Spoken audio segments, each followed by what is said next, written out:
Hi hello ನಮಸ್ಕಾರ. ನಮ್ಮ ಚಾನಲ್ಗೆ ನಿಮಗೆಲ್ಲರಿಗೂ ಸ್ವಾಗತ. ಇವತ್ತು ನಾವು ಸ್ಯಾಂಡಲ್ವುಡ್ನಲ್ಲಿ ಸಂಚಲನ ಮೂಡಿಸಿರೋ ಒಂದು ಶಾಕಿಂಗ್ ಸುದ್ದಿ ಬಗ್ಗೆ ಮಾತಾಡೋಣ ಬನ್ನಿ.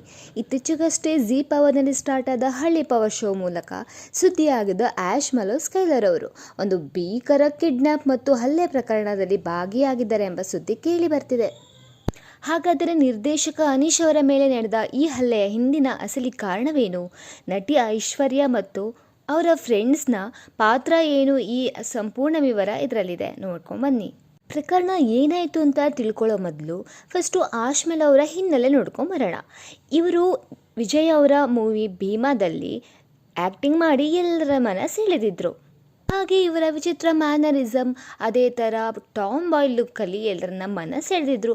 ಹಾಗೆ ಅದೇ ಜೀ ಪವರ್ನಲ್ಲಿ ಸ್ಟಾರ್ಟ್ ಆಗಿರೋ ಹಳ್ಳಿ ಪವರ್ನಲ್ಲಿ ಬಂದಿದ್ದರು. ಆದರೆ ಮಧ್ಯದಲ್ಲೇ ಶೋನ ಕ್ವಿಟ್ ಮಾಡಿದ್ರು. ಹೊರಗಡೆ ಬಂದು ರಿಯಾಲಿಟಿ ಶೋ ವಿರುದ್ಧನೇ ಮಾತಾಡೋಷ್ಟು ಧೈರ್ಯ ಅವರಿಗಿತ್ತು. ಶೋದಲ್ಲಿ ಫೇವರಿಸಮ್ ಮಾಡ್ತಾ ಇದ್ದಾರೆ. ಹಾಗೆ ಅಲ್ಲಿರೋ ಆ್ಯಂಕರ್ ಕೂಡ ಅವರು ಬೇರೆಯವರಿಗೆ ಆದ್ಯತೆ ನೀಡ್ತಾರೆ, ಬಿಟ್ಟರೆ ನಾವು ಒಳ್ಳೆ ಕೆಲಸ ಮಾಡಿದ್ರು, ಒಳ್ಳೆ ಎಷ್ಟೇ ಮಾಡಿದರೂ ನಮಗೆ ಶಿಕ್ಷೆ ಕೊಡ್ತಾರೆ. ಬೇರೆಯವರಿಗೆ ನೀವು ಚೆನ್ನಾಗಿ ಮಾಡಿದರೆ ಇವತ್ತು ಚೆನ್ನಾಗಿ ಮಾಡಿಲ್ಲ ಅಂದರೆ ಪರವಾಗಿಲ್ಲ, ನಾಳೆ ಮಾಡ್ಬೋದು ಅಂತ ಹೇಳ್ತಾ ಇದ್ರು. ಅದಕ್ಕೋಸ್ಕರ ಶೋ ಕ್ವಿಟ್ ಮಾಡಬೇಕಾಯ್ತು ಅಂತ ಹೇಳಿದರು. ಈ ವಿಡಿಯೋ ಸೋಷಿಯಲ್ ಮೀಡಿಯಾದಲ್ಲಿ ಸಾಕಷ್ಟು ವೈರಲ್ ಆಗಿತ್ತು. ಇವಾಗ ಒಂದು ಕಿಡ್ನ್ಯಾಪ್ ಪ್ರಕರಣದಲ್ಲಿ ತಗಲಾಕೊಂಡಿದ್ದಾರೆ. ಈ ಆ್ಯಶ್ ಮಲೋ ಮತ್ತು ಅವರ ಫ್ರೆಂಡ್ಸ್ ಎಲ್ಲ ಒಂದು ಶಾರ್ಟ್ ಮೂವಿನ ಮಾಡಿರ್ತಾರೆ. ಅದ ನಂತರ ಒಂದು ಮೂವಿನ ಮಾಡಬೇಕು ಅಂತ, ಅದನ್ನ OTTಯಲ್ಲಿ ರಿಲೀಸ್ ಮಾಡಬೇಕು ಅಂತ ಎಲ್ಲರೂ ಪ್ರಿಪ್ರೇಷನ್ ಮಾಡ್ತಾ ಇರ್ತಾರೆ. ಬಟ್ ಆ ಮೂವಿ ಅರ್ಧ ಆಗಿ ನಿಂತು ಹೋಗುತ್ತೆ. ಇದರಿಂದ ಅವರು ಆ್ಯಶ್ ಮಲೋ ಮತ್ತು ಅವರ ಫ್ರೆಂಡ್ಸಿಗೆ ತುಂಬಾ ಬೇಜಾರಾಗತ್ತೆ. ಆದರೆ ಆ ಮೂವಿ ಡೈರೆಕ್ಟರ್ ಅನ್ನಲಾದ ಆಶೀಶ್ ಅವರು ಯಾರಿಗೂ ಹೇಳ್ದೆ ಕೇಳದೆ ಮುಂಬೈಗೆ ಹೋಗಿ ಸೆಟ್ಲ್ ಆಗಿಬಿಡ್ತಾರೆ. ಇದರಿಂದ ಅವರಿಗೆ ತುಂಬಾ ಸಿಟ್ಟು ಬರುತ್ತೆ. ಅವರನ್ನು ಕರೆಸ್ಕೋತಾರೆ.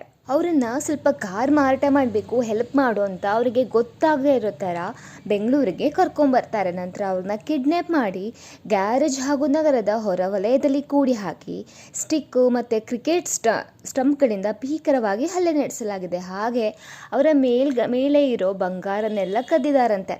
ಅನೀಶ್ ಅವರಿಗೆ ತುಂಬಾ ನೋವುಗಳಾಗಿದ್ದು ಕೈಕಾಲು ಮುರಿದಿದೆ. ಹಾಗೆ ಚಿನ್ನ ನಗದನ್ನು ಕಸಿದುಕೊಳ್ಳಲಾಗಿದೆ ಅಂತ ಪೊಲೀಸ್ ಸ್ಟೇಷನಲ್ಲಿ ಕಂಪ್ಲೇಂಟ್ ಆಗಿದೆ ಅಂತೆ. ಈಗ ಆ್ಯಶ್ ಮಲೋ ಮತ್ತು ಅವರ ಫ್ರೆಂಡ್ಸ್ನೆಲ್ಲ ಅರೆಸ್ಟ್ ಮಾಡಿಕೊಂಡು ಪೊಲೀಸ್ ಸ್ಟೇಷನ್ಗೆ ಕರ್ಕೊಂಬಂದಿದ್ದಾರಂತೆ. ಸ್ನೇಹಿತರೆ, ಕೇವಲ ಹಣದ ವಿಚಾರಕ್ಕೆ ಸಿನಿಮಾ ರಂಗದವರೇ ಈ ರೀತಿ ಹಲ್ಲೆ ನಡೆಸಿರೋದು ನಿಜಕ್ಕೂ ಬೇಸರ ಸಂಗತಿ.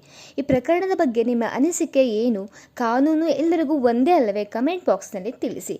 ಇಂಥ ಕ್ರೈಮ್ ಮತ್ತು ಸಿನಿಮಾ ಅಪ್ಡೇಟ್ಸ್ಗಳಿಗಾಗಿ ನಮ್ಮ ಚಾನಲನ್ನು ಸಬ್ಸ್ಕ್ರೈಬ್ ಮಾಡಿ. ಧನ್ಯವಾದಗಳು.